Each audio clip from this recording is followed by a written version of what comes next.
you cannot be driving in the right direction then arriving at a wrong destination. We are being mentored by people that don't run businesses.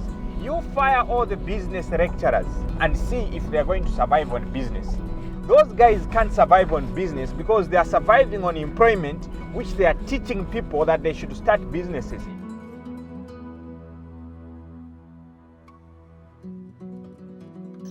My full name is Abel Hangoma. The farming name is Radical Farmers.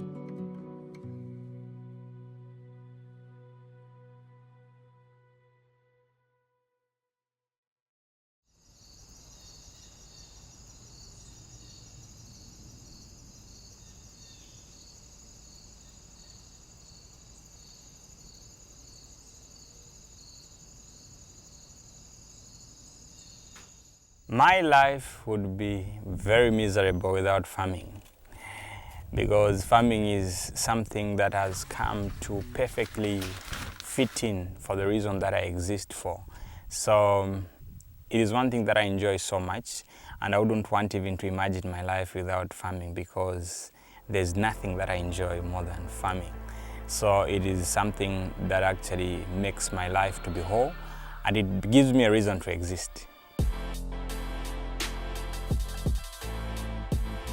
Farm 7 was started by me, then my wife joined, and we've got other workers also that have come to be part of Organic Farm 7.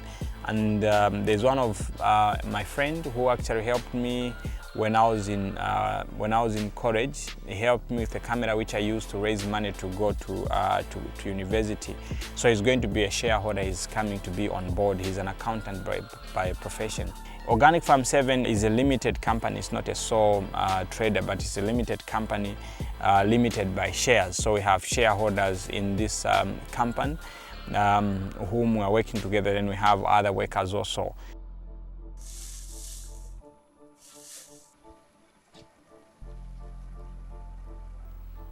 Sombutwa holonga mwali mu November 2020 kubolo guno.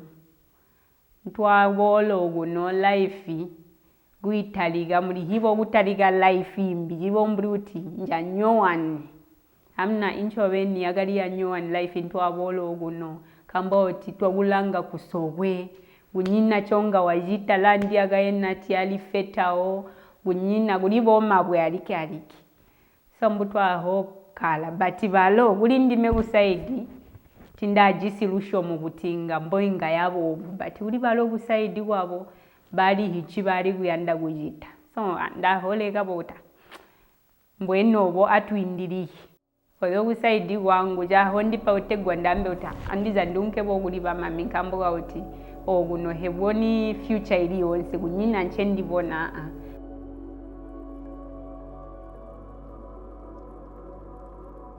jipati chitwali ujita utegwa tuzwidire usiga wano kujitabo sacrifice maringi twajisi sometimes andiza obobuzi batamujisi busu olobomwe olo saladi andiza taigo nyina jagulya bati twali bukala utegwa tubone utegwa tubike mali mfamu utegwa hintu gali yabu yagumbere instead of guli yabo mali twabona gutitajigo tugwasha.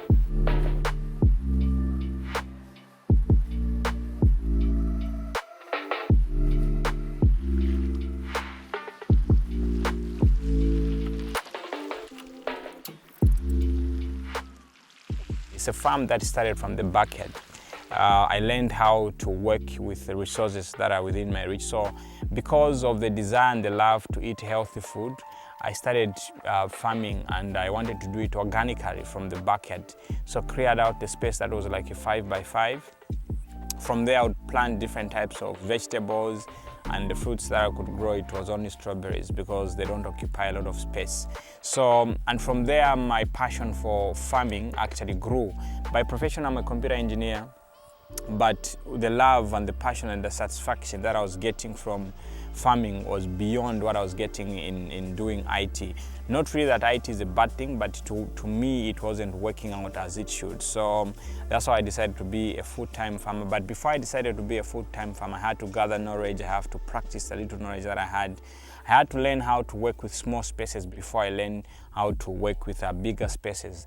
Then I learned how to monetize my skill in terms of the information that I had, the products that I had, and also the services that I would offer. So I learned how to monetize those things from the backyard. And I reached a level whereby I was making 8 times more money from the backyard than from the salary that I was actually earning on a monthly basis. So when I reached that level, I said, now I'm ready to go. And with the money that I had, I started investing slowly in the farm. First, I bought land and I was paying in installment. So if you look at farming, it has been done the usual way. And as Radical Farmer, I've come on the stage to change the narrative and also redefine things. That's where now we have started doing farming the unusual way, whereby we are questioning things that are not helping farmers, and we are setting up new things that are actually helping farmers. We are developing philosophies that are actually applicable in our situations, because it's the practices that are applied in North America may not be applicable in Zambia. And if we don't innovate solutions that are solving our problems locally, then we are going to be in problems always and blaming people and all those things. But I don't want to be part of those people. I want to be part of the solution.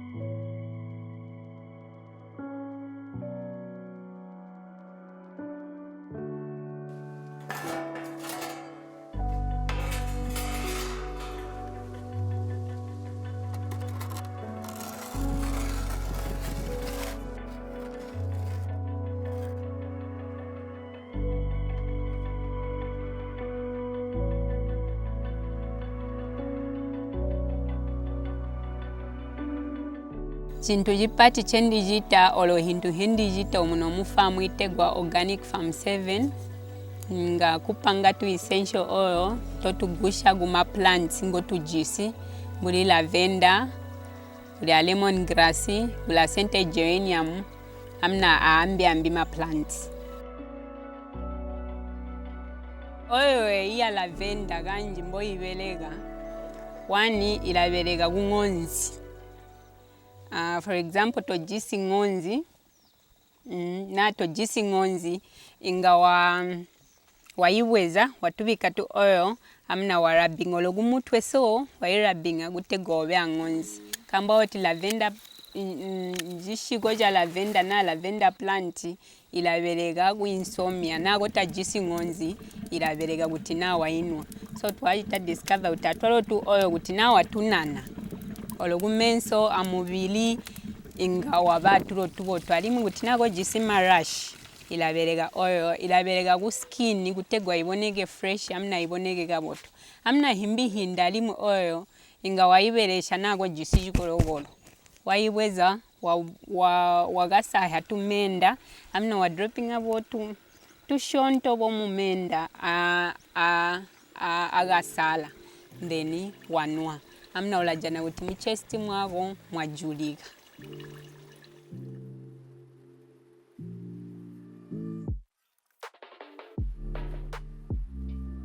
Organic Farm 7 is in the valley behind the hills of Kafue. Stones are everywhere, the soil as you can see is gravel, but we've learned how to work with any kind of situation, any kind of soil.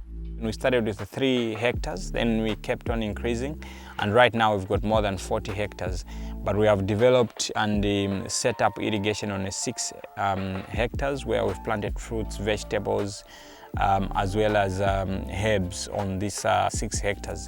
And as we grow, as we keep on improving this small portion, then we are going to keep on expanding, because we realize that people are buying out land and having portions in different locations is quite very hard to manage. But when you have one big one, then it becomes super easy to manage and also expand.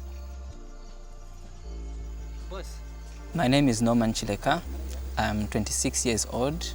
I come from Lusaka, Zambia, and currently I'm here in Kafue. My start in Organic Farm 7 is quite interesting. I'm a teacher by profession, so I was in the teaching industry, physics, but when I heard about organic agriculture, I thought I should take a turn and learn more about it. One interesting thing that I have learned from Organic Farm 7 is how soils can be built, no matter the place, no matter the location. When I came here, I was shocked to find that Abel is farming in rocks. And this was quite very interesting. And when I had a hands-on experience with a pick to the ground, actually I found out something rocks, but the soil is very gravel. But he managed to build the soils to be very good textured. And from that, I learned that there is nothing like poor soil. Every soil can be built. And now Africa can be changed. Africa is full of deserts, the Sahara and the deserts in Botswana. There is hope for all those places, because if we go the organic way, we can build soils in such a way that agriculture can be done everywhere. The secret is building the soils. This is wormcast, which we are planting. It's like we are planting earthworms into the soil. And right now we've got quite enough rains, which means that we are going to actually build the soil quite very well.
During rain season, that is the time that we work on the soil in preparation for production. Like we start planting around March up to December. Then 3 months, December, January, February is the time to rejuvenate the soil and also grow the vegetative crops that we use to rejuvenate the soil in terms of holding moisture, retaining nutrients, so that we can be able to produce the whole year healthy food.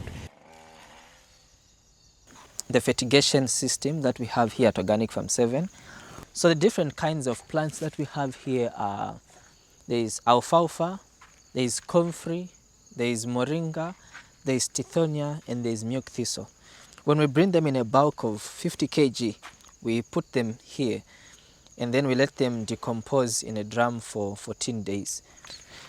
So this actually decomposes and makes very wonderful foliar fertilizer at the end of the day. In line with fertilizers that are destructive, what we are doing is we are making organic fertilizers that are environmental friendly, very cost effective and long lasting, and at the same time sustainable. In terms of pesticides that are destructive to nature, what we've done is we have started using nature to solve the problems of pests, like plants like aloe vera. You talk about neem, you talk about herbs which repel pests, and the flowers that attract beneficial insects, the mulch that attracts lizards and snakes so that they can control certain rodents and as well as certain type of pests.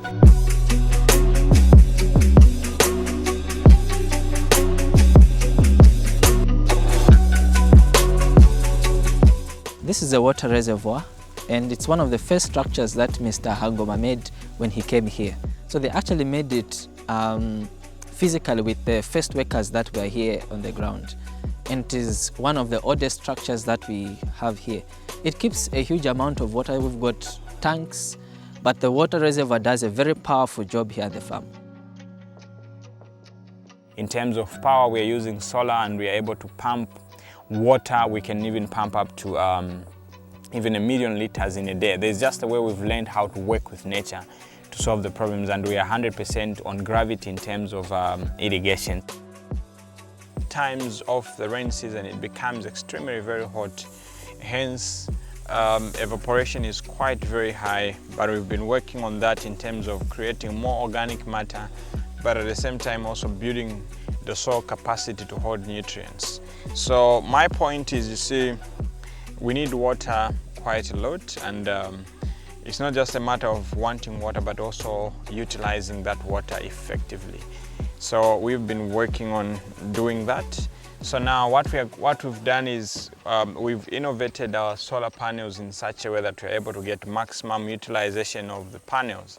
As you can see, these panels, they swing and get water as early as possible. Then that gives us an advantage over many people that actually don't have their panels swinging like ours, because I've been working with solar panels for 5 years now and I've come to understand how they work effectively. So this is our source of water.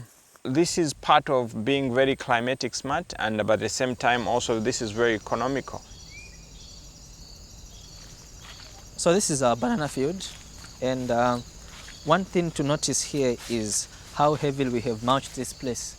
This place has been heavily mulched with sun hemp stock, and that's why we did this, is to have a lot of organic matter to build the soils. And also bananas require lots of water, so the amount of water that we get, we accumulate it so that we cannot lose a single liter of water. And this field only has about 150 bananas, but Mr. Hangoma has been able to make over 100,000 in 1 year from this field.